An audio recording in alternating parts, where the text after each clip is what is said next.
एक दिन गौतम बुद्ध अपने शिष्यों के साथ एकदम शांत बैठे हुए थे। उन्हें इस प्रकार बैठे हुए देख शिष्य चिंतित हुए कि कहीं वह अस्वस्थ तो नहीं है। एक शिष्य ने उनसे पूछा कि आज वह मौन क्यों बैठे हैं, क्या शिष्यों से कोई गलती हो गई है।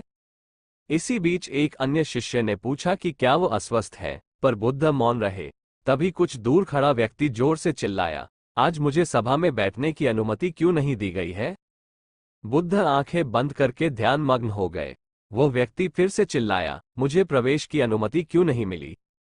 इसी बीच एक उदार शिष्य ने उसका पक्ष लेते हुए कहा कि उसे सभा में आने की अनुमति प्रदान की जाए। बुद्ध ने आंखें खोली और बोले, नहीं, वो अछूत है, उसे आज्ञा नहीं दी जा सकती। ये सुनकर शिष्यों को बड़ा आश्चर्य हुआ। बुद्ध उनके मन का भाव समझ गए और बोले, हाँ, वो अछूत है। इस पर कई शिष्य बोले, हमारे आश्रम में जात पात का कोई भेद ही नहीं, फिर वो अछूत कैसे हो गया। तब बुद्ध ने समझाया, आज वो क्रोधित होकर आया है। क्रोध से जीवन की एकाग्रता भंग होती है। क्रोधी व्यक्ति प्रायः मानसिक हिंसा कर बैठता है। इसलिए जब तक वह क्रोध में रहता है तब तक अछूत होता है। इसलिए उसे कुछ समय एकांत में खड़े रहना चाहिए। क्रोधित शिष्य भी बुद्ध की बातें सुन रहा था। पश्चाताप की अग्नि में तपकर वो समझ चुका था कि अहिंसा ही मनुष्य का महान कर्तव्य व परम धर्म है। वो बुद्ध के चरणों में गिर पड़ा और कभी क्रोध न करने का प्रण लिया। शिक्षा।